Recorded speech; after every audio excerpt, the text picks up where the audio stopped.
Oi, oi, oi. Gente, a gente estava conversando aqui atrás da organização. Vamos abrir para perguntas agora. 3 blocos de 2 perguntas, um teto de 2 minutos por pergunta. Então, eu queria 2 pessoas para começar fazendo 2 perguntas aqui. Levanta a mão. Pode vir você. Eu vou pegar aleatório, gente. Foi mal. Pode ser você de vermelho. Ah, moça, uma mulher. Por favor, você. Né?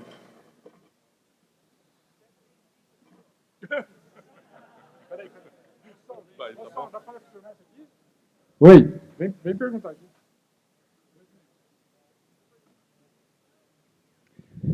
Boa noite. 2 minutinhos só, né? Puxa vida. Ô Ciro, faz 2 anos que eu comecei a falar que você deveria ser o presidente. Você falava que nem queria ser candidato, né? E já faz e quero dizer o seguinte, sabe por quê? Qual foi o critério para escolher você como candidato? Pelo tesão. Vou explicar. Não pelo seu físico, né? Eu vou dizer. Você viu, né? Se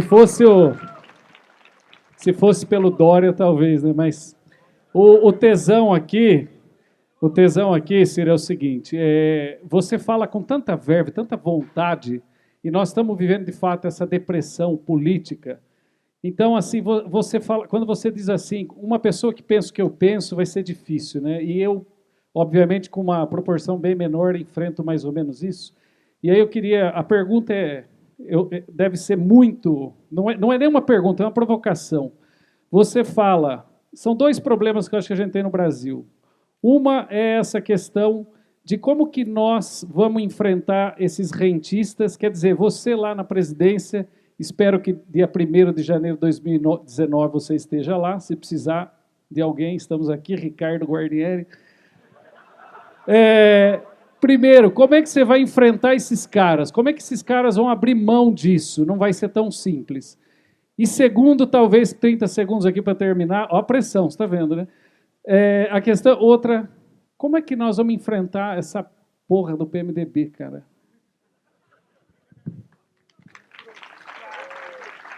Primeiro, vamos entender. São 2 perguntas? Tá, porque aí se esse livro das perguntas eu não consigo responder direito. É melhor o pinga-fogo mesmo, né? É melhor? Veja bem, primeiro saber que não é fácil. Então, são perguntas muito inteligentes, vão a 2 pontos críticos. Na questão do rentismo, você tem que resolver a questão. Primeiro, eu não quero ser ditador, não pretendo, enfim. Porque vamos entender uma coisa. Essa dívida corresponde à poupança da sociedade. Tem um componente dos mega especuladores, estrangeiros, etc., etc., mas é o FGTS do trabalhador, capital de giro da pequena empresa, caderneta de poupança das pessoas, o FGTS, enfim. Então, não pode se brincar com isso, é preciso tratar isso com muita clareza. Como é que você resolve em casa, na economia doméstica, na economia da empresa, essa questão? Primeiro, com certo fluxo. O estoque é um problema para uma geração. Tamanha irresponsabilidade, a dívida brasileira vai arredondar esse ano em 4 trilhões de reais. 4 trilhões de reais. E ela está com um giro que custa algo ao redor de 24%. Não existe nada por 1/6 disso no mundo. Aqui que está o Buzitos. Portanto, é uma guerra. Porém, essa ferida, essa guerra é o seguinte: reduz o problema do fluxo. Como? Conserta as finanças públicas e reduz a taxa de juros. Isso não precisa de Congresso. Quer dizer, para consertar a finança pública precisa. Para reduzir a taxa de juros, não precisa. E nós temos uma janela de oportunidade que vai se fechar já já. É cretino e criminoso o que eles estão fazendo. Qual é a janela? O juro internacional hoje está negativo. Ou seja, se você tomar $1.000 emprestados dos Estados Unidos, no primeiro dia do ano, no fim do ano você está devendo $930, menos do que tomou emprestado. E assim na Europa, assim na China e assim no Japão, como política anticíclica para restaurar a atividade econômica a partir da crise de 2008. Nós, no Brasil, com essa oportunidade de ouro, estamos com a taxa de juros em 9,25%, para uma inflação menor do que 3%, ou seja, o juro real de 6,5% ao ano. Isso é uma coisa absolutamente estúpida no meio de uma depressão grande. Então, você pode trazer essa taxa de juro rapidamente, quanto possível, e você, com isso, conserta um pouco o fluxo. No estoque, você vai ter que começar a trocar dívida de longo prazo por juro maior, por punição para dívida de curto prazo, juro menor ou até negativo. desde que o seu fluxo fiscal seja consertado. E o fluxo fiscal tem que ser resolvido em par e passo, previdência e sistema tributário. O sistema tributário brasileiro é extremamente regressivo, o que é injusto, mas dá uma oportunidade. Fácil de falar, duríssima luta política para fazer. Mas repare, o Brasil é um de 2 países do mundo que não cobra tributos sobre lucros e dividendos. Só nós e a Lituânia. Aí outro dia é o seguinte, e a Lituânia não é exemplo para o Brasil. Aí na Fundação Getúlio Vargas começaram a rir aqui na minha frente, eu disse, não vai dizer que tem uma pessoa da Lituânia aqui. Não deu outra, tinha. Ô, meu irmão, me perdoe pelo amor de Deus, só porque o tamanho é diferente, eu não quero dizer... E aí eu tenho que ser more presidential agora, eu não posso. Então, só nós 2. Então, tem essa questão aí. Então, você tem uma margem. O imposto sobre heranças no Brasil é muito ridiculamente baixo. Só para você ter uma ideia, Minas Gerais e Rio de Janeiro estão quebrados e cobram 4%. O Ceará, que é o estado mais organizado do país, cobra 8%. Aí você tem magistrados, juízes, promotores, procuradores, políticos, pagam igual a Previdência Social, igual aos trabalhadores. No Ceará, a gente cobra deles 14%, contribuição previdenciária. Porque lá nós conseguimos coesão política e a grana entra e a gente faz a melhor educação do Brasil. 77 das 100 melhores escolas do Brasil estão no Ceará. Quando eu fui prefeito de Fortaleza, metade dos secretários eram mulheres. Quando eu fui governador do Ceará, metade dos meus secretários eram mulheres. Só eu fiz isso na história brasileira, nenhum mais. Aí fiz uma piada machista besta 50 anos atrás, já pedi desculpa 100 mil vezes, mas eu sou misógino. Aí, eu devo desculpa a você, comadre. Vá se tratar, homem. Vá se tratar, rapaz. Quer aparecer, venha para cá fazer uma pergunta ou bote uma melancia no pescoço. Percebe? Então, nós temos essa dificuldade. Agora, o grande jogo no Brasil é trazer a população na jogada. PMDB, esse não é problema. Não é problema. Diga a você como quem enfrentou o PFL do Ceará. Lá no Ceará só tinha PFL. Sabe o que é que resta de PFL hoje? Um deputado, nosso aliado. Liquidamos, porque não transigimos com eles. Passamos um pau mal bocado, chamamos o povo para saber, denunciamos. Na próxima eleição deram uma limpa lá, não sobrou nenhum. Então é possível fazer. O que não quer dizer que não seja fácil. Que seja fácil, não é. Toma cuidado com os aviões, hein, Ciro, sim. por favor. Sim, sim. Eu só ando na Gol. Então, para me matar, tem que matar muita gente. Boa noite. Quero cumprimentar o senhor, falar que o senhor é meu conterrâneo. Tu é cearense, mulher? Ou de Pinda? Não, sou de Pinda. Ah, que e o meu outro conterrâneo Vocês sabiam me ou não? Eu nasci em Pindamonhangaba e fui criado no Ceará. Peguei o pau de arara no caminho oposto. Mas o outro conterrâneo, Alckmin, me decepcionou muito, então eu prefiro ficar com o senhor, né? E como são só 2 perguntas, já tinha 8? Uma coisa, o pré-sal, o senhor ganhando, tem como reverter todo esse estrago? Isso já é compromisso. No caso do pré-sal, essa é uma pergunta muito importante, nós fizemos uma coisa que chama lei de partilha. É porque a turma é goeluda mesmo. Na lei de partilha, nós ressalvamos 20%, ou seja, 1/5 do pré-sal, para determinar a sociedade com a Petrobras e extrair disso royalties para a educação. É uma lei extremamente moderna, não espanca a iniciativa privada, não espanca o capital estrangeiro, mas tem essa riqueza extraordinária que obriga a remunerar a Petrobras e o povo brasileiro pelos bilhões de reais ou de dólares que nós investimos para desenvolver as tecnologias que só nós temos de extração do pré-sal. E eles simplesmente revogaram a lei do pré-sal. Isso eu voltando, e eu lhe digo mais, já disse, porque pode ser que tenha algum efeito, eu concitei os outros candidatos, nós devíamos todos falar o que eu falei, é que qualquer empresa estrangeira que vier para tomar o pré-sal nessas novas bases será expropriado, se eu um dia chegar à presidência da República no Brasil. Eu acho que está muito difícil governar qualquer presidente com esse Congresso que está aí. Já nem é uma pergunta, porque eu tenho outra pergunta.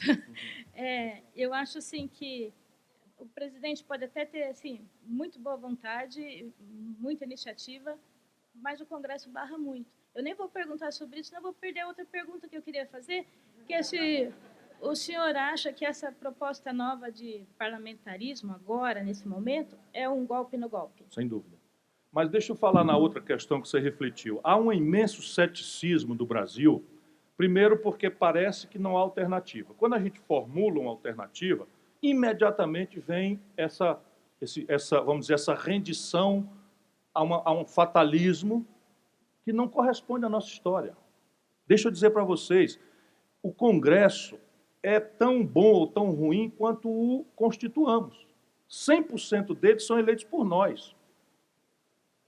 E todos estarão, da Câmara Federal, estarão todos os mandatos disponíveis para a gente caçá-los agora em 2018. 2/3 do Senado poderão ser trocados agora em 2018. E isso acontece. Então, este momento aí, acontece, na minha opinião, porque a Dilma, que sendo uma pessoa honrada, não é do ramo. Não é do ramo. E eu sei porque eu fiquei lá até o último dia, até o último momento e tal, e eu dei para ela, pediu para eu escrever por escrito o que nós podíamos fazer para encarar essa gente. O meu irmão era ministro da Educação e encarou o Eduardo Cunha lá no plenário da Câmara. Meteu o dedo no nariz dele, chamou ele de achacador, e eles ficaram com o Eduardo Cunha. Ela começa a cair aí. Porque você tem um limite. Eu fui parlamentar também. E assim, na minha época, hoje piorou muito, mas a lógica funciona. Na minha época, 1/3 era de gente muito boa, muito séria, 1/3 de bandido, e é constrangedor que a gente tenha 1/3 do Congresso de bandidos eleitos por nós, e o outro terço é, digamos assim, mestiço. A corrupção é no Executivo. A corrupção é no Executivo. Se o Executivo usa como linguagem, na relação com o Congresso, o prestígio a esse terço bandido, esse terço mestiço encosta e vem replicar na linguagem que ele faz. Por quê? Vamos concordar. Como é que nós julgamos um bom deputado? É aquele que fala, que representa a gente, ou aquele que chega aqui e diz: eu consegui um posto de saúde para São Carlos, eu consegui uma creche para o bairro não sei das quantas e tal. Infelizmente, nós temos esse cacuete lusitano e de baixo treinamento democrático, em que a gente julga o bom político pela traficância de influência de coisinhas poucas, porque em abstrato a gente não acredita que vai sair nada dali. E essa é a tragédia brasileira, mas é uma tragédia de um país que não teve direito a praticar a democracia. Se o Executivo chega, vamos lá, primeiro, 100% dos presidentes eleitos têm 6 meses de lua de mel. Inorgânicas, mas são maiorias esmagadoras. O Collor, por exemplo, se elege, faz um sequestro da poupança, o Congresso diz amém, o Judiciário diz amém e pronto. Por quê? Porque tem aquele momento mágico em que aí o presidente recém-eleito vem com muita força, recém-constituída. Cabe ao presidente não desperdiçar essa força, mantê-la organizada, politizada, informada e trabalhar para que esses 6 meses mágicos sejam úteis para energizar a política. Em seguida, negociar. E as bases da negociação não podem ser essa fisiologia clientelista e corrupta. Nós temos que negociar, por exemplo, o próximo presidente da República vai pegar o país em pandarecos, mas isso tem um lado bom. A federação está numa situação fragílima. São Paulo não vai dar conta de pagar suas contas, vocês imaginam. Rio, Minas, etc. Então, o presidente da República, que saiba fazer as coisas, chama os estados e faz uma troca, uma negociação em alto nível, na frente do povo, para fazer o conjunto de reformas que o país precisa e consolida o passivo dos estados, para os estados poderem voltar a investir. Isso tudo é perfeitamente praticável. E, por fim, é preciso tirar da letra morta da Constituição a democracia direta, que nós celebramos em 88 e só praticamos 2 vezes, para o parlamentarismo e para o desarmamento, que é plebiscito e referendo. Persistiu o impasse. Depois de você negociar, de rever o Pacto Federativo, de acertar as bases de um entendimento nacional, etc., etc. Aí, se ainda persistiu o impasse, chama o povo para votar, diretamente através de plebiscitos e referendos. Eu fui convidado agora para fazer uma palestra na China, na Universidade de Pequim. E eles me convidaram para outras coisas, e eu fui lá conhecer um negócio que é a mais extraordinária experiência de e-government do mundo. Eu vou lá numa unidade deles de e-government, que tem 30 mil funcionários. Eles praticamente estão eliminando as mediações, estão tratando o povão, todo mundo tem um aplicativo criptografado com certificação digital, está todo mundo dizendo diretamente para o governo o que é para fazer aqui, o que é para fazer acolá. E a gente precisa avançar nisso no Brasil. O senhor pode falar um pouquinho sobre o golpe do parlamentarismo? Não passa não perca tempo com isso não. Tá. Obrigada. Tá.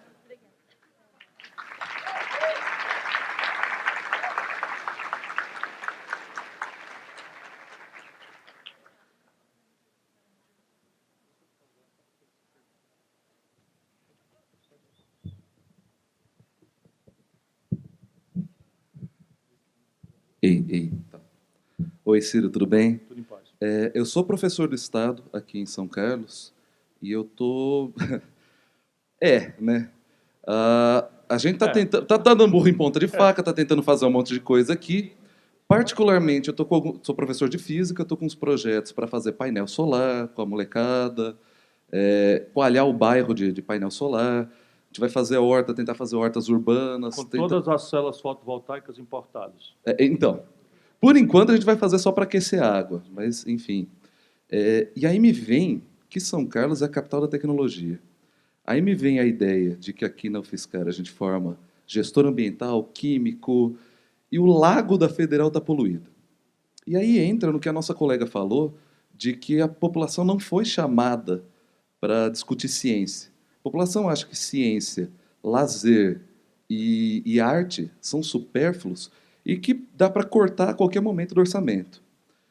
A minha primeira pergunta, né, a pergunta que eu queria falar é que movimentos institucionais, como que a gente poderia responsabilizar, não culpabilizar, pelo amor de Deus, não é isso, mas responsabilizar socialmente a universidade pela educação básica do Brasil, e como que a gente conseguiria educar a população para a inovação, para buscar uma saída por aqui, né? E aí já fazer um desafio aqui para todo mundo, né? Gente, pelo amor de Deus, vamos ocupar a escola, não no sentido de fechar portão, mas vamos para as escolas fazer coisas lá dentro, pelo amor de Deus, por tudo que é mais sagrado, para essa molecada perceber que a USP, que é o UFSCar, são importantes e podem mudar a realidade local. E só acrescentar mais uma pergunta, como é que a gente faz isso num campo, num lugar feito São Carlos, que apesar de ter 2 universidades, ainda tem uma política muito provinciana? Como que a gente combate o coronelismo que tem aqui na cidade? Era isso que eu queria. Peraí. Obrigado, professor. Bom, democracia, gente querida, não é um regime de concessão. Nós temos um pouco esse cacuete cultural, não é? Mas democracia é um regime de conquista. Na medida em que nós não temos um exercício cidadão, não é? Francês, alemão, mesmo com a interrupção do nazifascismo, há uma história de democracia, né, na Itália, enfim, e não é defeito nosso. O período mais longo de democracia formal, que é só uma formalidade, direito de votar, de se reunir sem sofrer repressão, etc., etc., o mais longo período foi esse que interrompeu-se com a Dilma, 27 anos, sabia? A história do Brasil é uma história autoritária, uma história de golpe, não é uma história democrática.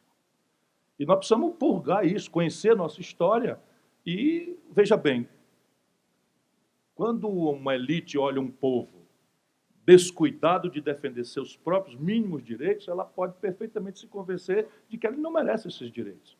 E está acontecendo isso no Brasil.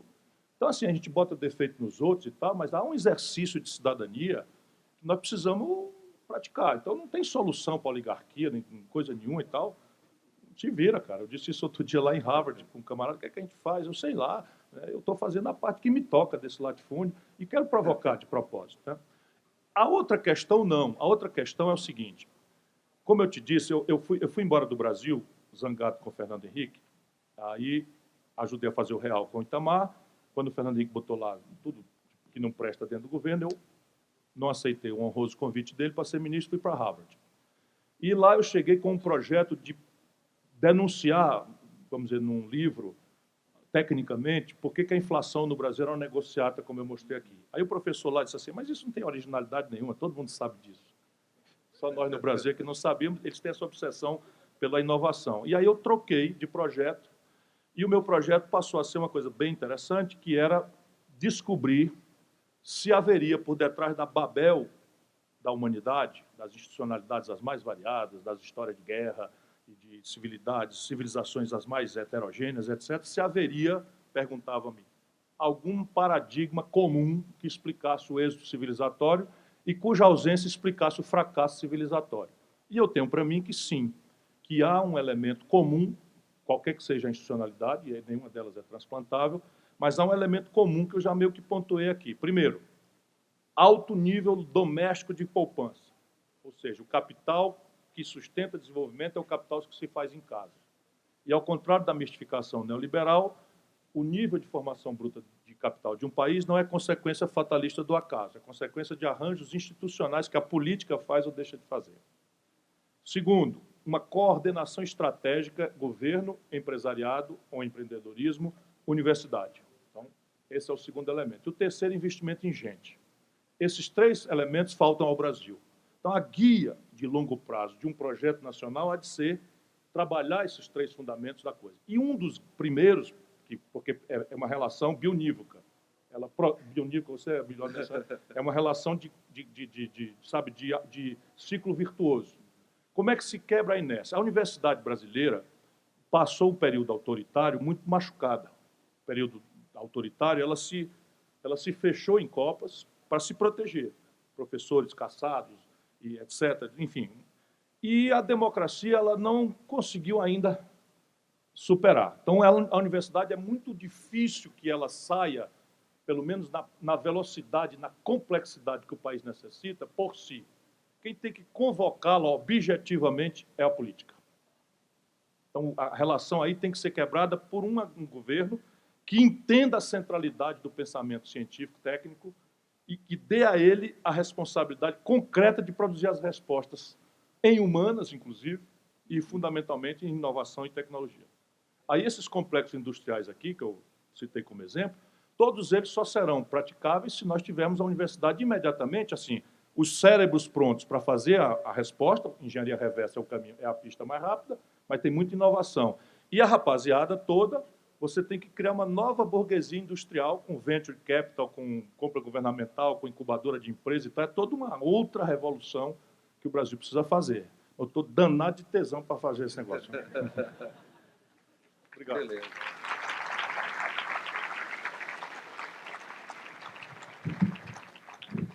Boa noite, pessoal. Eu sou o Meca, da diretoria do CAASO, e eu queria anunciar agora, antes das próximas perguntas presenciais, que a gente está fazendo a transmissão online aí da palestra e tal, e a gente está com centenas de pessoas assistindo, então está surgindo algumas perguntas online também, e o pessoal do som selecionou uma lá que estava em destaque, aí o pessoal vai fazer aqui também. Na verdade, são mais especificamente 700 pessoas online agora assistindo. E a gente tentou condensar as perguntas, tema mais escolhido. E o pessoal quer saber na internet quais são suas propostas para a segurança pública e criminalidade. Eu ando muito angustiado com esse assunto, porque eu vivo falando dessas coisas do Ceará, não é por jactância, é porque o discurso político, na minha opinião, está muito desmoralizado, e eu acho que o que vai resolver isso são exemplos. É um estado muito pobre, tem 77 das 100 melhores escolas básicas no nosso estado. Mas lá nós estamos apanhando na questão da violência. E já fomos pelo manual de fazer para todos os lados tradicionais, todos. Triplicamos o efetivo de polícia, mudamos equipamento, melhoramos salário, criamos uma academia de polícia sofisticadíssima para treinamento, para capacitação. O nível de recrutamento lá, talvez isso até virou um certo problema, é a maior proporção de nível superior em polícia de todas as polícias militares do Brasil, porque o salário ficou para a realidade local razoável e tem muita gente de nível superior como policial. E ainda assim, sabe, os homicídios aumentam. Nós acabamos esse crime que a inteligência científica pode resolver. Por exemplo, sequestro. O Ceará tinha 26 sequestros por ano, acabou. Temos uma tecnologia que não vale a pena comentar, ultra sofisticada, que deslinda todos os sequestros muito rapidamente. Não tivemos nenhuma vítima, etc, etc. Mas esse crime difuso, banalizado, de jovens se matando, nos bairros pobres, gangue, droga, nós estamos apanhando disso. E eu procurei o Fórum Nacional de Segurança Pública para ver se tem algum conceito novo que a gente possa experimentar, especialmente na minha cidade, em Sobral, que é onde a gente começou, e lá tem o melhor IDEB do Brasil, tem emprego, tem 100% de atenção de saúde, 100% de atenção de educação, todo mundo está na universidade, tem 200 mil habitantes, 28 mil estudantes universitários, 20 mil dos quais em rede pública, toda a infraestrutura feita e a violência só explode, só aumenta, só aumenta, só aumenta, banalmente, assim, coisas mais ridículas. Então, eu prefiro, nesse momento, confessar mais a minha perplexidade e a minha vontade de fazer. Entretanto, algumas coisas ficaram muito claras. É que isso não pode mais ser covardemente olhado pelo governo federal como um problema local dos estados e municípios. um governo que eu liderasse terá um Ministério da Segurança Pública. Eu vou pôr em debate todas as discussões sobre de direito penal e de processo penal no Brasil.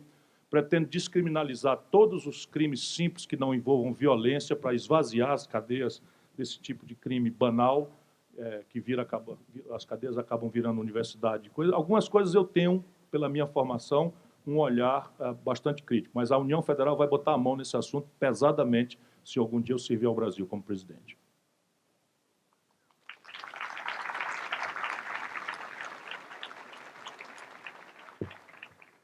Boa noite, Ciro. Meu nome é Vitor. Eu queria te fazer uma pergunta no sentido de... Acho que hoje o grande problema do governo federal é a questão fiscal.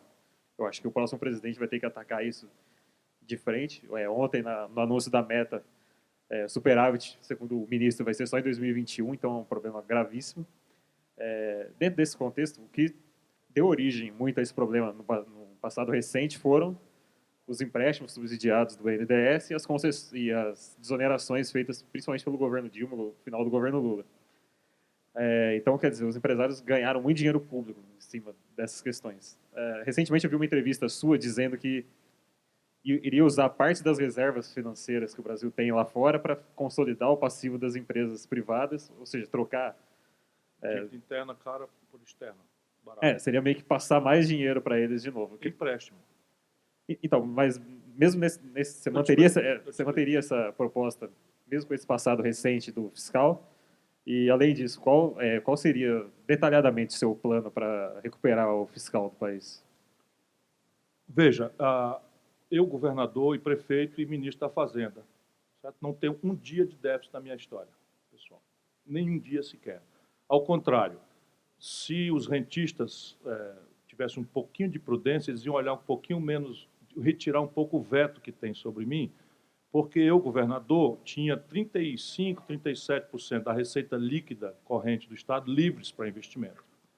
E ao invés de investir tudo por conta, para fazer a felicidade da minha tropa lá, eu tirei mensalmente entre 3% e 4% da receita e fui ao mercado via corretora do Banco do Estado, na época era estatal, e comprei 100% da dívida mobiliária do Estado do Ceará com 12, 15 anos de antecedência do vencimento. Vocês estão entendendo? Quer dizer, a dívida do Ceará, eu tinha dinheiro sobrando, não faz sentido só porque o meu governo, o Ceará é o meu estado, eu sou um cara que...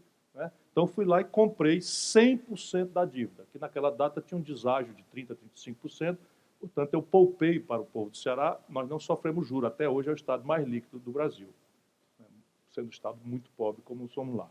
Então, eu tenho uma história de fazer. No caso brasileiro, meu companheiro, se você acompanhou aqui as 3 razões estruturais pelas quais o Brasil está proibido de crescer de 80 para cá. Uma delas é o passivo estrangulado das empresas. Então, a minha ideia não é fiscal. A reserva cambial é uma espécie de caderneta de poupança que o país tem em dólar no estrangeiro. Essa reserva hoje está em 380 bilhões de dólares. E ela está aplicada no estrangeiro a juro negativo. E o correspondente a ela está circulando aqui no Brasil com títulos que nós pagamos esses juros exorbitantes. Então, essas reservas não precisam e não devem ser grandonas deste tamanho. Ela tem que ser aí 1 vez e meia, 2 vezes, está sobrando um ano de importação do país. Isso é o padrão internacional. Entretanto, eu nem penso em mexer muito, não. Eu quero tirar 50 bilhões de dólares, criar um fundo soberano lá fora, que não é fiscal, é um fundo soberano que a Finlândia tem, a Noruega tem, vários países têm, para criar uma linha de crédito contra a garantia real, planos de investimento e geração de emprego para as empresas privadas brasileiras.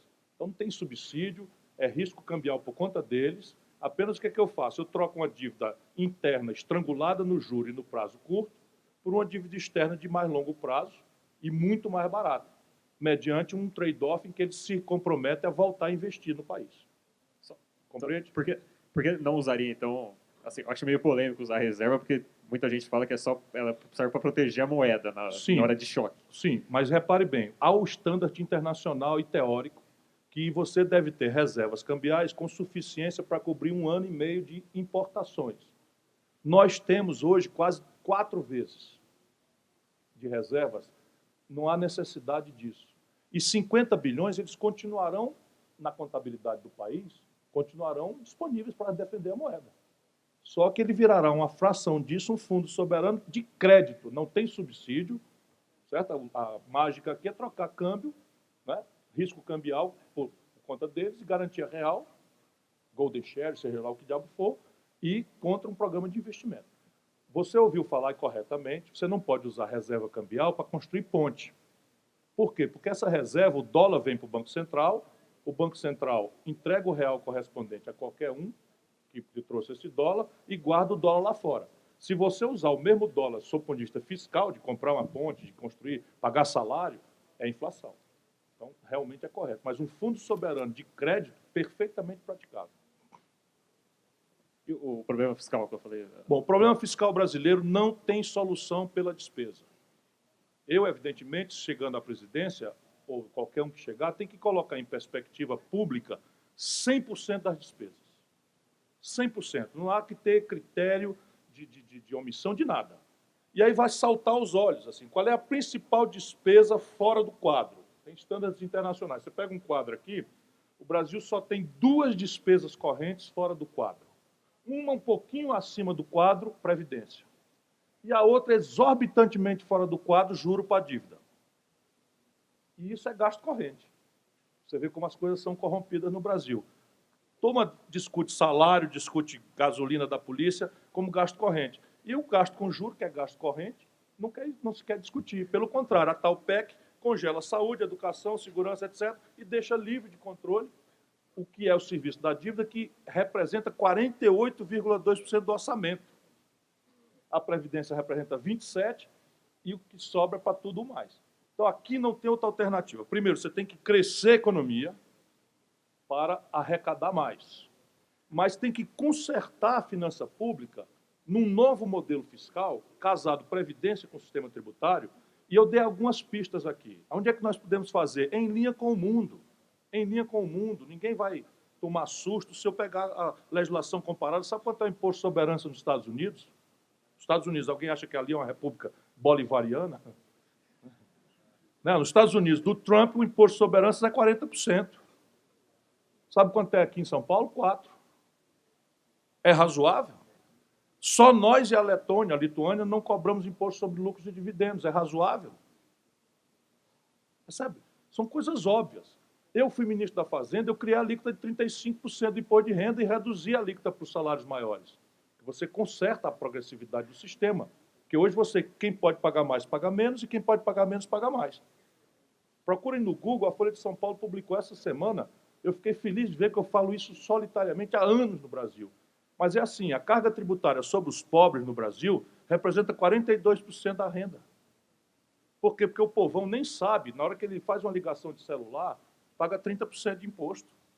O povão não sabe, mas está pagando 30% de imposto ou mais na energia, na conta da energia e nos tributos indiretos. Enquanto isso, a carga tributária dos mais ricos é 4% sobre a renda deles. E o que é razoável isso? Percebe? Então, consertar por aí. Mais fácil de falar do que fazer, mas é por aí que você tem que consertar. Obrigado. Obrigado. Falou.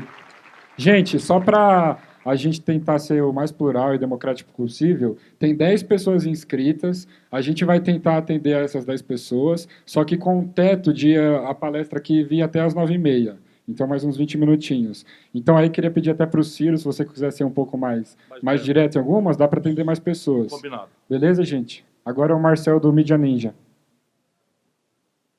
Boa noite, pessoal. Ciro, eu queria falar uma coisa também, porque a palavra tesão ficou aí famosa. Eu queria dizer que eu também, na verdade, sou grande admirador, de muito tempo, sou cearense. Oba, conterrâneo. Estamos aqui entre conterrâneos, irmãos.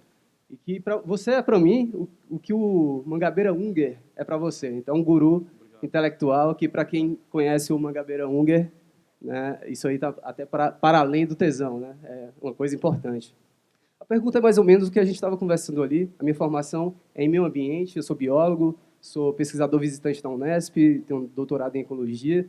Então, os meus pares, os meus colegas, eles tendem a ter uma visão quase que unidimensional da gestão pública, que é, per se, multidimensional. né? Você não pode pegar uma área, uma disciplina, um setor da economia, um setor da gestão pública e extrapolar sua importância, porque os outros setores caem, existe uma autodependência, uma multidimensionalidade na gestão pública, tanto mais no cargo de presidente da República, no Poder Executivo. Não precisa falar. Então, a minha pergunta é se no seu plano de governo, futuramente, aqui a gente está debatendo, mas no plano de governo, você vai juntar essas inteligências que estão ávidas, né, para serem perguntadas, para contribuírem, né, num projeto nessa dimensão, meio ambiente, como fazer esse trade-off e resolver esse trade-off que é insolúvel, até cientificamente, entre desenvolvimento e crescimento econômico e, na medida do possível, na concretude, como você gosta de usar essa palavra, né, conservação dos recursos naturais. A gente teve uma série de retrocessos em termos de flexibilização da legislação ambiental nos últimos 10 anos, então essa turma está com raiva, né, dessa palavra desenvolvimentismo e de esquerda. Então eles estão procurando uma solução nebular que está para além da esquerda e da direita, né, que a gente sabe qual é. Então eu queria... Neoliberal. Bom, a redemocratização trouxe um fenômeno extraordinário para a vida brasileira. Nós explodimos como sociedade civil. É uma coisa fascinante, assim, para mim, que estava ali lutando e tal, ver isso tudo acontecer é extraordinário. Então, o Brasil hoje está vivíssimo nos interesses identitários, nos interesses fragmentários, nos interesses facciosos, em que se reparte a sociedade civil. Então, você tem hoje expressão para todo e qualquer interesse identitário ou fragmentário da vida brasileira. Então, os sem-teto, os sem-terra, os índios, os quilombolas, os sindicatos, as entidades estudantis, e assim, por onde você olha, o movimento dos atingidos por barragem. Então, você tem expressão de sociedade civil organizada em mil miríades fragmentárias. Mas o Brasil, ao longo deste tempo, nunca mais se reuniu para discutir um projeto nacional de desenvolvimento holista. Porque, ao contrário do que nós encontramos nas reuniões, né, então, Frente Brasil Popular, eu vou lá, estão lá todos, né, sem terra, sem teto, MST, CUT, não sei quem, não sei quem, não sei quem, não sei quem, não sei quem. Ao contrário do que se possa supor, a soma dos interesses fragmentários de um país como o nosso não dá o interesse nacional. Não existe isso. O interesse nacional é outra coisa. Porque, por exemplo, os trabalhadores têm que discutir a pauta, têm que discutir, né, demissão, férias, acordo coletivo. Isso não é o interesse nacional.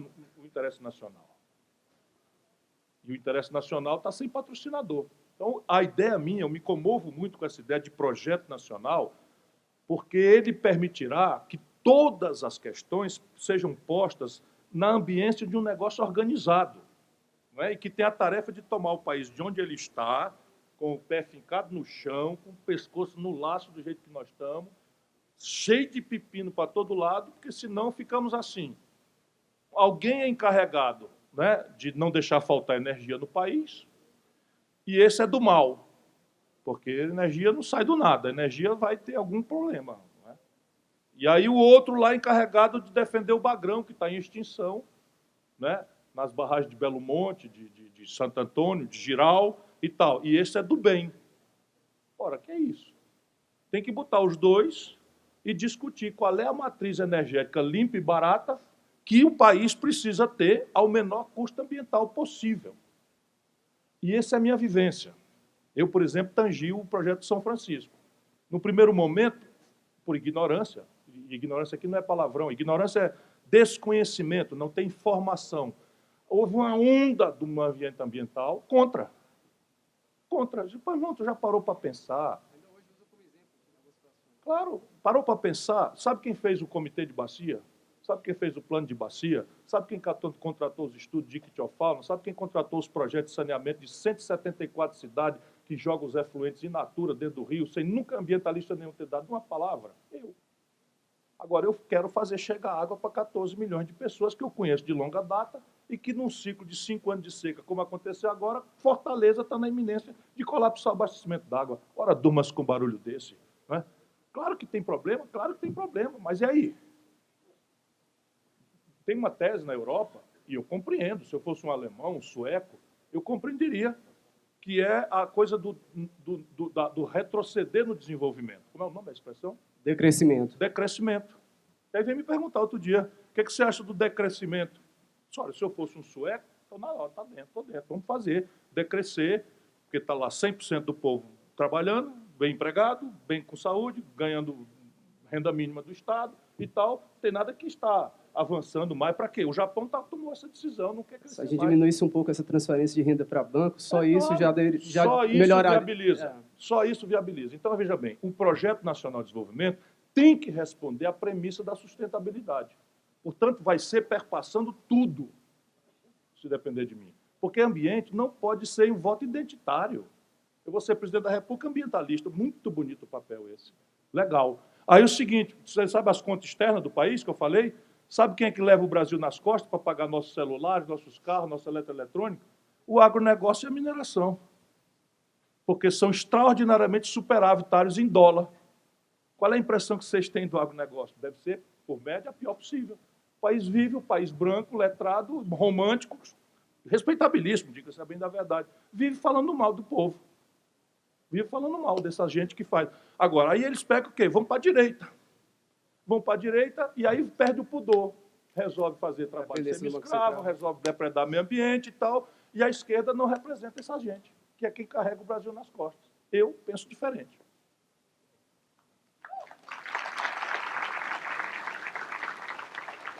Só uma coisa descontraída Deixa aqui. eu dar o número. Quando o Brasil cresceu, a última vez que nós crescemos 2% foi em 13, com a Dilma.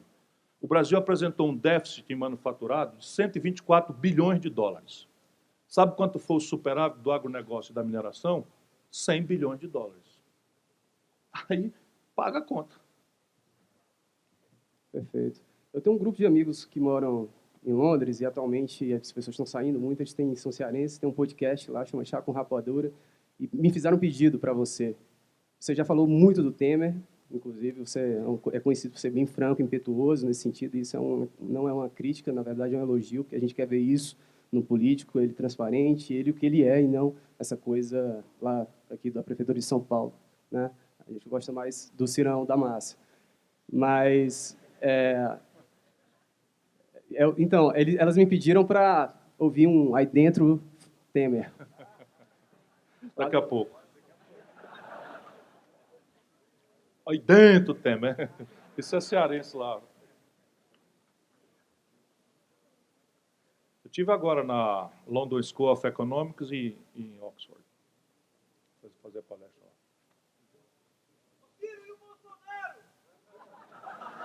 Oi. Isso aí, o que é?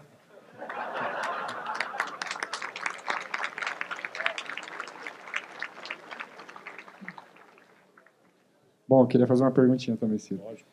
Trazendo um pouco para a nossa realidade local aqui, e não abstraindo um pouco a nível nacional, pela sua experiência, seu histórico no movimento estudantil, a sua trajetória política, às vezes, colocando até como autocrítica, vou ser bem sincero aqui, gente, às vezes a gente que constrói centros acadêmicos, DCEs, essas coisas, a gente às vezes tem muita dificuldade de conseguir dialogar com vocês de forma a conseguir trazer uma sensibilidade para que vocês se aproximem, a gente construa movimentos juntos, que a gente fale a língua que vocês falam, enfim, que a gente consiga fazer uma coisa mais coletiva. Dentro desse cenário, eu queria fazer duas perguntinhas. Como que você avalia, qual que é a importância da população jovem, universitária, galera da educação, secundaristas, para fazer política cidadã de forma crítica? E, pela sua experiência também, como que você acha, qual seria um conselho para a galera de movimento estudantil para a gente conseguir se aproximar dessas pessoas? Porque, no fundo, a gente quer fazer coisas para o campus, a gente quer fazer eventos para todo mundo, e, às vezes, tem um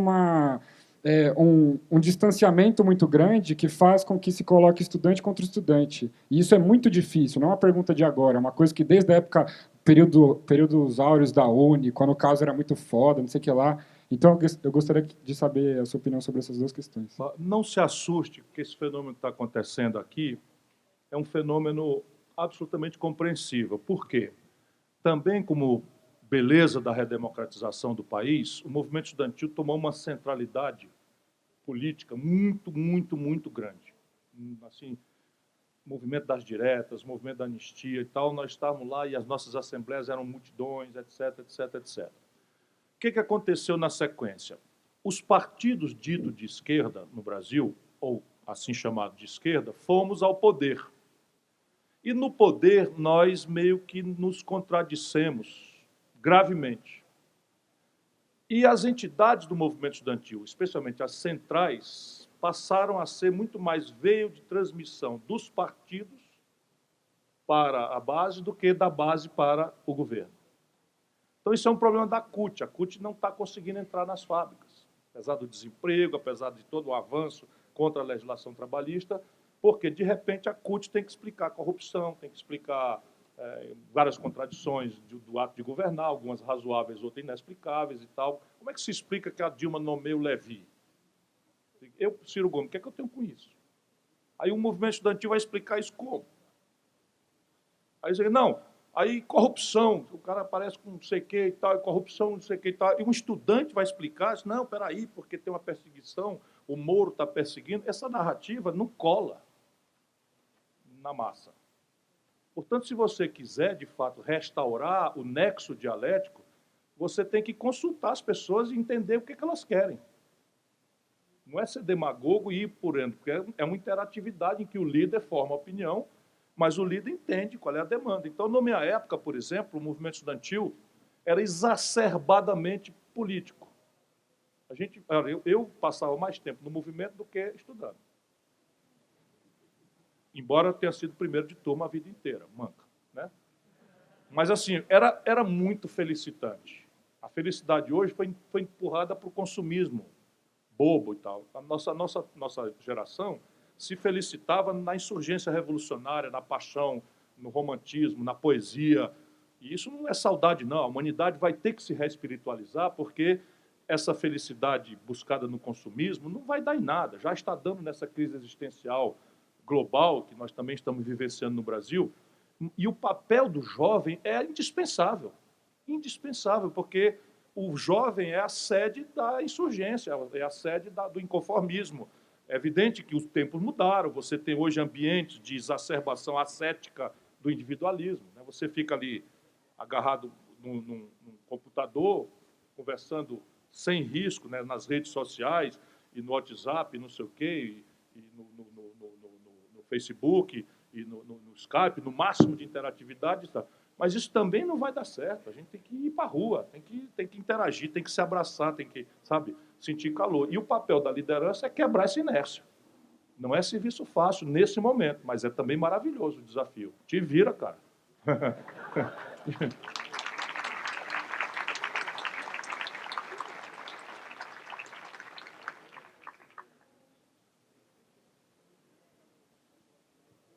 Boa noite. Boa noite. Eu sou a Aline, todos me conhecem mais como Panda, sou da Engenharia Ambiental. Faço parte do movimento Levante Popular da Juventude, então minha pergunta vai dialogar bastante com as duas últimas. Está aí uma coisa muito nova. Prestem atenção nisso. Isso é muito novo no Brasil.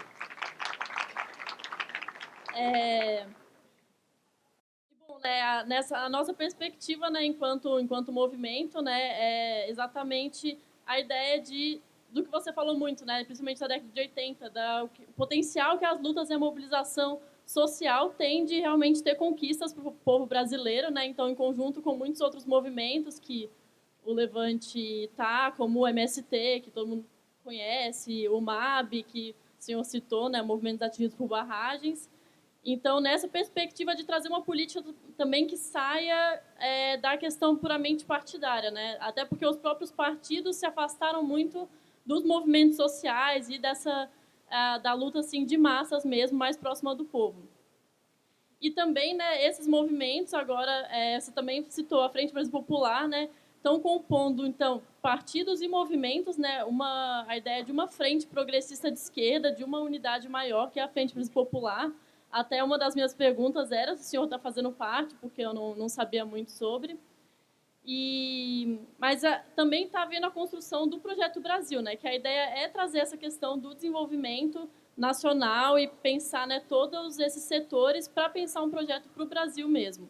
Então, a minha pergunta vai tanto no sentido de como que você acha que está essa questão da institucionalidade com os movimentos sociais, né, como que a política hoje consegue fazer esse diálogo, né, e qual que poderia ser a sua proposta, né, desse diálogo na instituição, dos governos, com os movimentos, com a sociedade civil organizada, né, sindicatos e entidades estudantis, e como você vê, qual o papel da Frente Brasil Popular hoje, assim como essa frente unitária de esquerda que tem uma proposta de um projeto também. E eu não sei, parece que o PDT também tem uma parte na Frente Brasil Popular, né, acredito. Então... Eu fui recentemente chamado pela Frente Brasil Popular, mais uma vez, para discutir a conjuntura. E eu sou recebido ali com uma certa estranheza, muito respeito, muito carinho, são companheiros e amigos, quase todos têm uma relação antiga, mas o que eu ando falando e pensando também está incomodando especialmente o PT. Né? E veja, é o que eu estou falando, é o que eu falei para vocês aqui. Eu estou tentando ver se a gente despersonaliza o debate no Brasil para entender as engrenagens do nosso processo. Porque a desindustrialização do Brasil perpassou Collor, tá? Itamar, Lula, eu estava com Itamar, Fernando Henrique, Lula, todo mundo. A política econômica é a mesma. Então, é preciso, nesse momento, daqui a pouco vai ter eleição, no ano que vem, e eu nunca deixei de cumprir a minha obrigação, né, com o país, com a minha consciência e tal. Mas, nesse momento, eu acho absolutamente pobre a gente entrar numa dinâmica de defender o Lula precocemente, transformar o debate do Brasil, complexo como precisa ser, num debate do vitimismo, da perseguição que ele está sofrendo. Eu nem duvido que esteja sofrendo, está sofrendo perseguição, tem coisas desequilibradas aí e tal. Mas, porra, a população brasileira vive perseguida pela injustiça, pelo judiciário de classe, etc, etc. E nós vamos discutir os problemas aonde? Foi o que eu disse para ele lá. E aí o Wagner, da CUT, disse assim, ó, companheiro Ciro Gomes, gosto muito de lhe ver, você é muito inteligente, mas não concordo em nada que você falou. Nadinha, Wagner, nada, nem os números.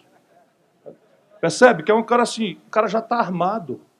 Eu estou lá dentro, não tem jornal, não tem nada, a porta fechada. Estamos conversando e tal. Vocês vão fazer o quê? Vocês acham que nós vamos convencer o povo brasileiro, não é, de que nós fizemos tudo certo e que tudo que aconteceu é porque a gente é vítima de uma perseguição? Nós caímos pela nossa mentira, pela nossa contradição, pelos nossos erros graves. Era possível fazer diferente? Nem sei. Nem sei. Mas agora é preciso discutir. Quem era o líder do governo do Fernando Henrique no Senado? Romero Jucá. Quem era o líder do governo Lula no Senado? Romero Jucá. Quem era o líder do governo Dilma no Senado? Romero Jucá. Quem é o líder do Michel Temer no Senado? Romero Jucá. Porra.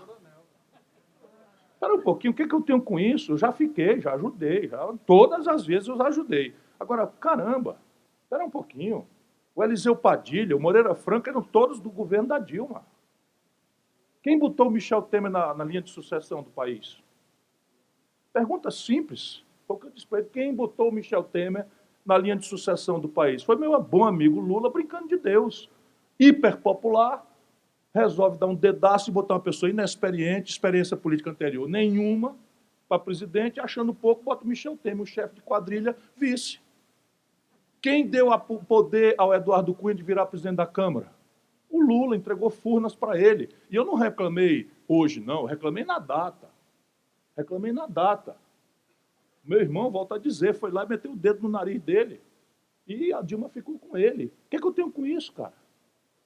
É isso que resta para o Brasil? Então, todo mundo agora, por fidelidade, vamos fazer uma frente de esquerda, não tem que discutir nada, o São Lula é o nosso candidato e está resolvido o problema. Acabou. Então, pronto. Para que eu estou fazendo aqui? Vocês todos sentados no chão duro aí, discutindo o país, é o que nós precisamos fazer. Aí, na eleição, a gente vê, pragmaticamente, bota o dedo no nariz, faça o que for necessário. Mas agora eu vou discutir abertamente o que eu estou pensando do Brasil.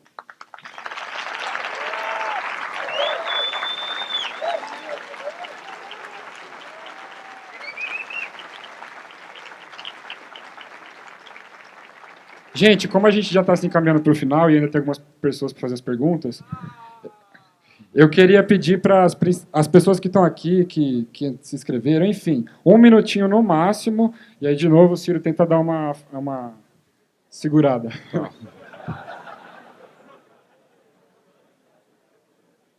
Boa noite, Ciro, tudo bem? Tudo bem, eu me chamo Gaio, eu sou economista, e essa pergunta vem lá de Sobral, né? eu sou muito amigo do Dante Cristino, sobrinho do Leônidas, seu deputado, e ele tem me aproximado muito do PDT nas discussões nacionais. E uma das grandes preocupações que eu tenho com o Dante quando a gente discute é que muitas pessoas acusam você de coronel, mas o Dante me explica claramente, não é coronel, é porque o Ceará tem números bons, o Ceará é o melhor gestão fiscal do país, o Ceará tem 77 escolas, das melhores escolas do país, estão no Ceará, no IDEB. Você lá em Sobral ganha porque a sua família fez uma boa história no Ceará. Só que uma grande preocupação que eu tenho, e é uma preocupação, que é uma angústia que eu tenho com o Dante, quando a gente conversa, que é a seguinte: você talvez, para conseguir esse voto de centro-esquerda nacional que você fala, você vai ter que fazer concessões que no Ceará você não fez. Você e sua família, quando eu digo, como um projeto político.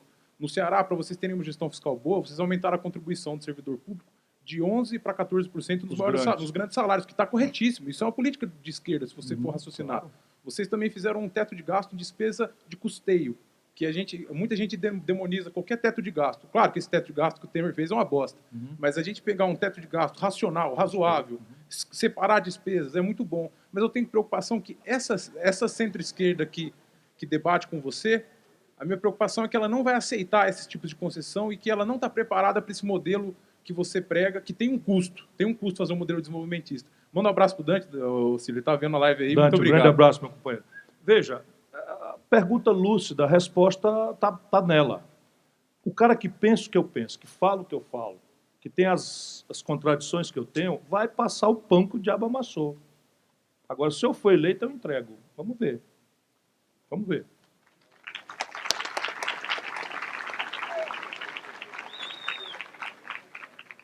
Boa noite, Ciro. Ciro, viu como eu fui ligeirinho agora? Na campanha de 2014, alguns políticos dos partidos de esquerda criticaram o governo Lula, o governo Dilma, por eles não terem cumprido algumas propostas que eles sempre defenderam, tais como taxação das grandes fortunas, maior tributação dos bancos e regularização econômica da mídia. Caso você venha a ser presidente, qual dessas propostas você pretende implantar? Quão factível é a implantação dessas propostas e quais principais barreiras o seu governo enfrentaria para implantar essas propostas? Imposto sobre grandes fortunas é uma boa ideia para a nossa catarse católica, né? Mas não existem modernamente mais grandes fortunas. Por quê? Há um fenômeno que chama agora de pejotização. Então, todas as grandes fortunas hoje estão, na verdade, em holdings e que só pode ser alcançado o valor que nós queremos se nós criarmos uma tributação sobre lucros e dividendos, heranças e doações. Essas são as minhas duas propostas. Então, não tem, na minha visão, imposto sobre grandes fortunas, não é porque eu tenha qualquer apreço por grandes fortunas, é porque elas não existem mais. Modernamente, elas não existem mais. Então, assim, o Hermílio de Moraes, o Roberto Marinho, não sei o que e tal, isso tudo é holding, Globopar e tal, né? Votorantim, não sei o que e tal. A regulação da mídia não é coisa para poderoso fazer. Por quê? Porque todo poderoso está muito corretamente sob suspeição de querer a permanência no poder. E você, então, regular a mídia a partir do poder é uma coisa que eu não gosto, não dou de fazer. O que eu pretendo fazer neste assunto é criar linhas de financiamento para cooperativas de jornalistas e de produtores culturais alternativos e fazer uma grave mudança na distribuição das verbas publicitárias da União Federal, especialmente reforçando a mídia regional, que é muito difusa, muito democrática, muito plural, muito aberta, e aí você aumentando a concorrência, você vai quebrando o monopólio, menos pela regulação e mais pela difusão de outros modos de pensar e outros focos de opinião. Qual é a terceira?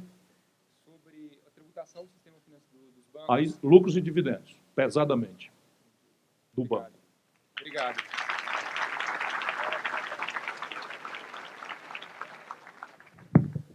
Boa noite, pessoal. Só uma informação, o Brasil cobrava imposto sobre lucros e dividendos e o Fernando Henrique revogou.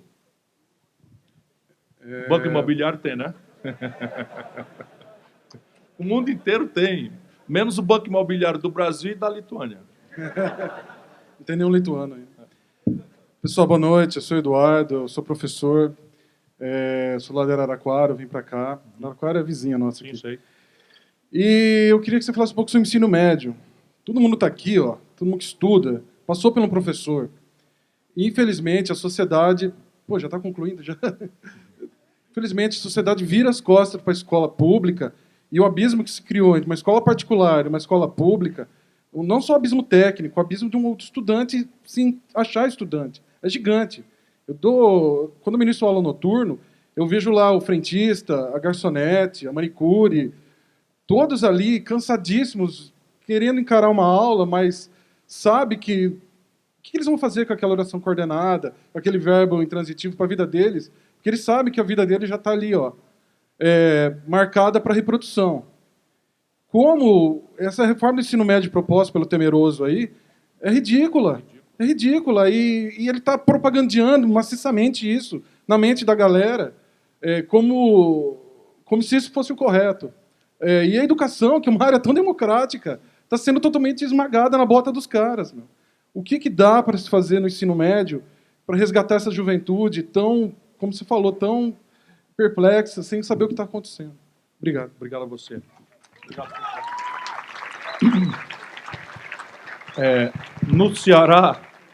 No Ceará, 1 de cada 4 escolas médias já são tempo integral profissionalizante.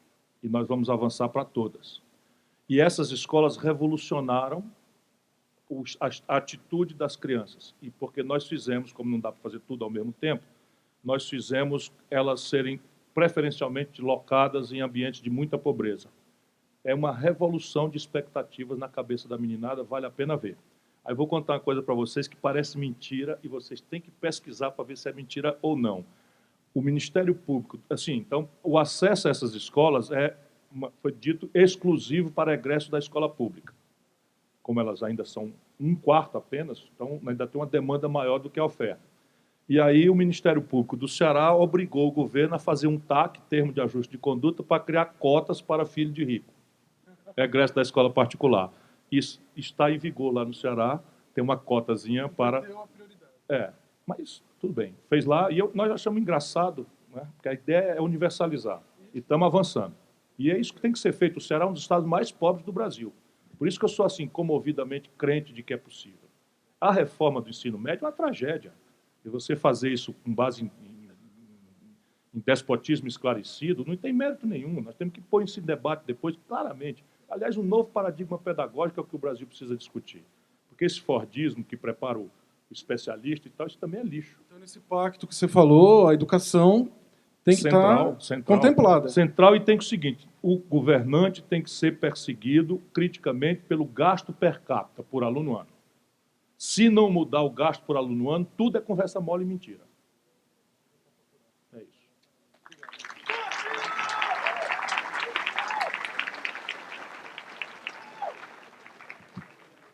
Boa noite a todos, boa noite, Ciro.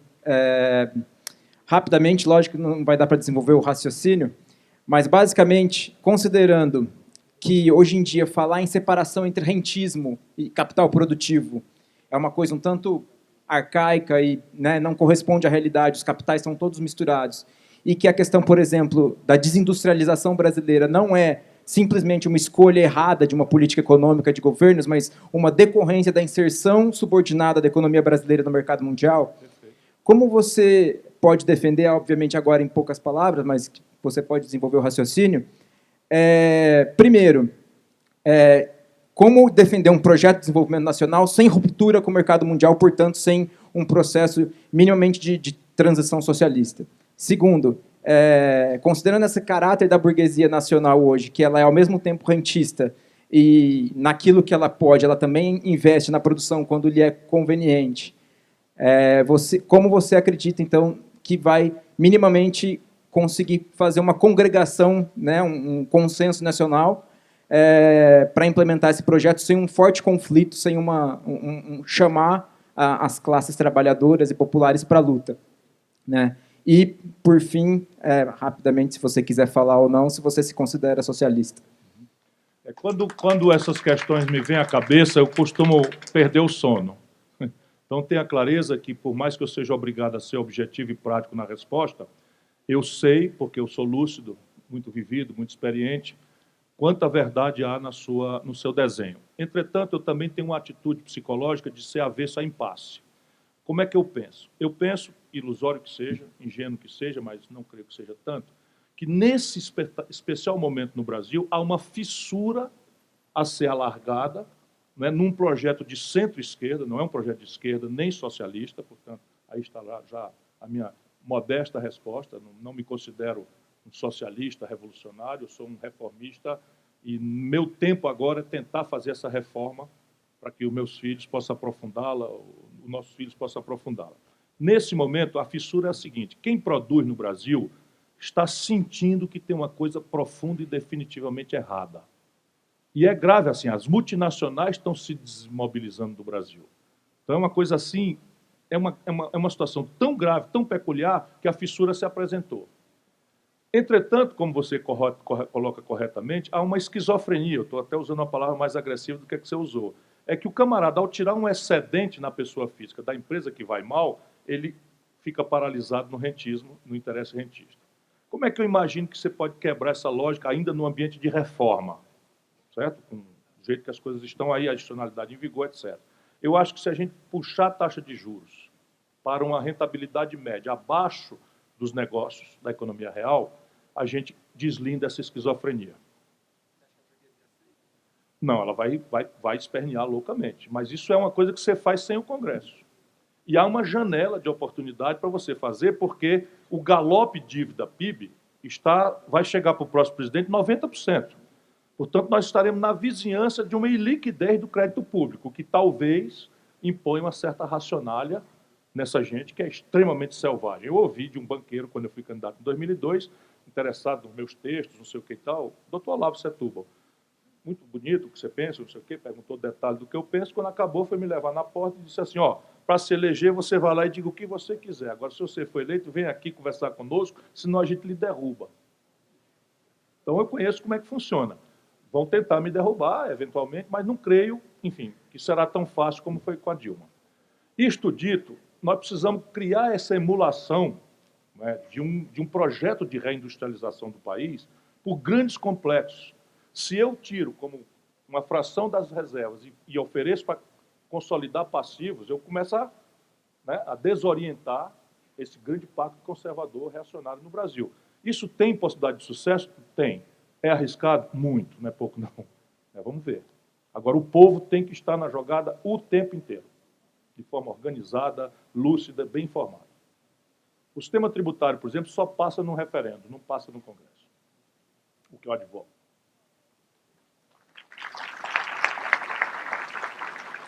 Porque, repare, nós criamos uma cultura em que o povo trabalhador pobre fala contra imposto. É como o Tim Maia dizia, o Brasil é o único lugar onde traficante se vicia, proxeneta, né, se apaixona pela prostituta, e pobre é contra imposto, acrescento eu. Né? Porque enfim, a direita é completamente contra mesmo, claro. Gente, a gente está caminhando aí para as duas últimas perguntas, que falta 5 minutinhos para acabar e já está meio chuviscando aí. Então, a gente vai entrar rapidinho nas duas últimas e já vai finalizar. Tá? Boa noite a todas e todos presentes. Boa noite, Ciro, tudo bem? Ô, Ciro, a minha pergunta tem um pouco a ver com política internacional. Vou tentar ser o mais rápido possível, né? Inclusive é uma questão da dele ali. Eu imagino que seja um pouco Sim. semelhante. Eu vou partir da premissa de que no Brasil hoje, uma opinião um pouco pessoal, e acho que você compartilha também, que no Brasil hoje a gente tem um cenário muito polarizado. E é um prato cheio para as grandes potências internacionais. E no seu governo você pretende cortar o tentáculo dessas grandes potências. Como que você lidaria, por exemplo, se essas grandes potências tentassem interferir, como interferiram, por exemplo, no Chile na década de 70, ou em outros países como o Irã, e etc. Agora no Brasil foi feito. Exatamente. Agora. Veja, eu tenho dito que um governo que eu presidi, sei lá se um dia eu terei essa aventura, terá um grande esforço de inteligência e contra-inteligência, porque chega a ser quase patético o navegar no escuro com que eu vi os governos com que eu ajudei. Itamar, Lula e Dilma. Né? Estava ali dentro e vi como é patético. E eu não pretendo confrontar ninguém. Ao afirmar um projeto nacional de desenvolvimento, haverá contradições na relação do Brasil com o mundo. Isto se resolve com um forte movimento em defesa, para constituir uma base dissuasória para qualquer tentativa, inteligência e contra-inteligência especialmente, estou pensando em a guerra contra ninguém, basta ter o efeito dissuasório. E, fundamentalmente, o Brasil tem que celebrar uma nova relação internacional que nós tínhamos começado e gerou graves desconfianças, porque nós não partilhamos isso com a transparência devida. E coisa prática, nós precisamos ter um regime de preferências comercial, um sistema de transferências tecnológicas sensíveis e um sistema de financiamento rebelde a Bretton Woods. O BRICS é isso. E isso tem um mercado de 3 bilhões de bocas. E tem uma escora, vamos dizer, de alinhamento internacional que nos permite celebrar nossa amizade pan-americana sem submissão. E tem que dizer com clareza para os americanos que amadureceu o Brasil, não queremos mais ser um protetorado, queremos ser uma nação amiga, assim, tipo a Inglaterra ou a França.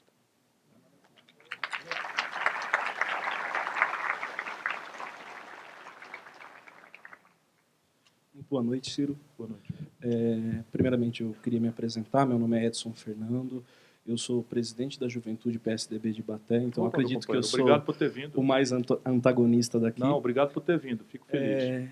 Eu realmente vim justamente por isso, porque eu sou muito contemporâneo seu da ideia de que não existe nós e eles, nós precisamos realmente fomentar o diálogo. Nos ouvir um aos outros. Justamente. E também faço parte do Movimento Ação Popular, estive presente no último congresso da UNE, no último congresso da UE, e lá, infelizmente, dentro de uma universidade, da Universidade Federal de Minas Gerais, nós fomos várias vezes vaiados e nos mandavam fora da universidade, porque lá não seria nosso lugar. Não bastasse isso, nos tacaram pedras e outras coisas tantas. O que eu vejo que você é totalmente contra. E, justamente partindo dessa linha, eu gostaria de rapidamente fazer 2 perguntas. Uma sobre a questão de cotas nas universidades. Nós estamos dentro de um campus universitário e eu gostaria de saber qual a sua opinião sobre as cotas, se você as manteria ou se você as reformaria, que é uma ideia que eu partilho, que não é do meu partido, mas é o senador Cristóvão, que diz que as cotas elas são necessárias no momento, mas que devem ser extinguidas ao tempo, na medida em que a educação básica possa ser melhorada. E é uma verdade, porque se eu aumento a capacidade de ingresso das universidades, eu não preciso de cota, que é o que você mesmo disse no início da sua palestra, o que nós chamaríamos de deficiência genética, que nós não temos. E tem uma outra frase que ilustra bem isso, que é o chamado complexo de vira-lata, que nós, às vezes, continuamos nesse complexo. E a segunda pergunta é como você vê, hoje, a crise no nosso país vizinho, que é a Venezuela, que por muitos governos do país foi realmente apoiado e continua sendo apoiado, inclusive, nos dias de hoje, mas que o povo não tem dinheiro nem sequer para comer, ou melhor, para comprar papel higiênico. Eu tinha diversas coisas para falar, mas o tempo não permite. Muito obrigado. Eu agradeço a você ter vindo, de fato, parabéns por ter vindo, é muito bom mesmo. Veja, no debate acadêmico, lá atrás, eu tinha muita resistência à ideia de cotas, porque isso é uma política afirmativa imaginada pelos norte-americanos. E lá não funcionou. Ao contrário, criou determinados estigmas muito graves no ambiente universitário. Eu passei 1 ano e meio como visiting scholar em Harvard, na Law School de Harvard, e pude ver isso de perto lá. O Barack Obama foi aluno lá um pouco antes do período que eu cheguei. Mas depois, quando eu vi as coisas no Brasil, eu mudei de opinião. E aí eu tenho explicações óbvias. Ora, qual foi o país que mais retardatoriamente aboliu a escravidão no mundo? O Brasil. Se você entra numa sala de aula, não sei aqui hoje, mas sim, dá para ver. Se você entra numa sala de aula, quantos negros estão sentados ali? São mais da metade da população, os que se declaram negros. Então, é preciso ter políticas afirmativas e no Brasil está funcionando muito bem. Então, eu manteria, sim, não tenho uma ideia de que isso seja um fim em si mesmo. Qualquer debate, qualquer ideia nova, eu sou extremamente aberto e permeável. Venezuela. Meus amigos, minha militância aí no Facebook, têm me cobrado uma opinião sobre a Venezuela e eu estou me refugiando num dos raros assuntos, num certo silêncio. Mas aqui já não posso mais ficar. Então, é daquelas situações em que, neste momento, ninguém tem razão. Porque a elite da Venezuela é muitas vezes pior e mais escroque do que a pior fração da elite brasileira.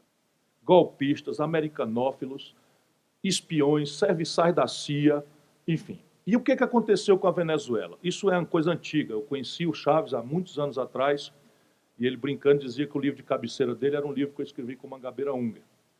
E qual é o grande problema da Venezuela? A Venezuela é um país que vive na monocultura do petróleo. Quando o petróleo bombou, falei aqui para vocês do Brasil, o petróleo bombou a $110 o barril, o Chaves ganhava todas. E expandiu o consumo popular, expandiu o gasto social como proporção do PIB de forma importante, como o Lula fez aqui. Lula tirou de 15% para 22% do PIB o gasto social. Isso não é irrelevante, é muito importante para quem sabe a vida real do povo pobre. Eu venho do Nordeste, do semiárido. Ali, quando tinha uma seca extrema como essa, as pessoas passavam fome mesmo, não é maneira de dizer.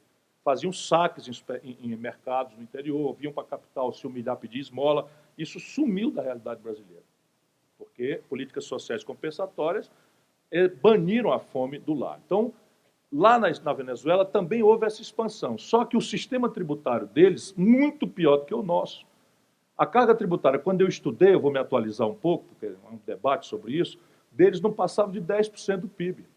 E eles adiam eternamente o enfrentamento. Mesmo no auge da força política do Chaves, ele não fez, como o Lula aqui não fez. Nenhuma proposta, como o Fernando Henrique não fez, de reforma do sistema, enfim, de uma forma progressiva. Preferiu apostar no populismo, no consumismo felicitante, para não chamar populista, porque todo mundo tem direito de consumir. Nesse momento, o que está acontecendo? O petróleo descambou, desfinanciou-se o welfare state rudimentar que o Chaves realmente montou, e o Maduro não tinha tanta vivência, foi ministro das Relações Exteriores, está enfrentando muito mal esse assunto. Muito mal esse assunto. E aí a ideia, que aí é uma coisa desagradável, é uma exacerbação da mobilização popular, onde eles ganham, né? E agora, ele, mais do que nunca, eu agora, inclusive, estou respondendo, porque ontem eu ouvi o Trump dizendo que não desconsidera uma saída militar. Vá pra puta que o pariu. Entendeu? Vá pra puta que o pariu. Solução militar na América do Sul, nunca mais. Nunca mais. Trate-se da diplomacia, de resolver, e esse é o papel do Brasil. O papel do Brasil é entrar nesse assunto para fazer uma mediação, desarmar a bomba, porque ali está na iminência de uma guerra civil.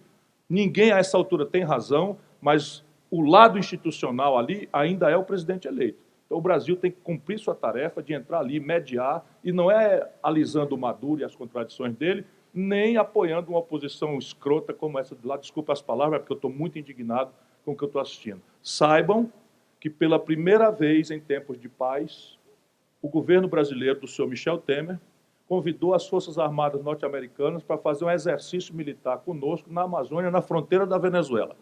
Isto é canalice da mais desqualificada posição. Nós temos que reagir a isso. Apenas para que fique registrado, eu falei sobre a questão das cotas sociais, porque eu sou realmente filho de boias frias, claro. Sempre estudei em escola pública. Sim, eu também. E passei em universidades federais, em 3, por livre concorrência. Mas nós somos exceção, meu companheiro. Nós somos exceção. Então, espero encontrá-lo lá no parlamento um dia. Vamos lá, um abraço. Obrigado por ter vindo mais uma vez. Pessoal, infelizmente chegamos ao fim do espaço aí. Uma salva de palmas aí para o Ciro.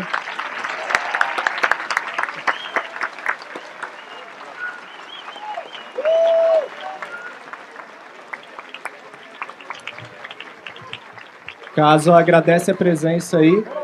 E a gente está disponibilizando online no YouTube toda a palestra que a gente filmou aí e tal. E a gente quer agradecer aí a presença de todo mundo que veio nesse primeiro espaço. E a gente já quer anunciar o nome aí para o próximo espaço. E em setembro a gente vai receber aí o Fernando Haddad para vir dar uma palestra. Então a gente espera todo mundo aí de novo com a gente. Muito obrigado a todos.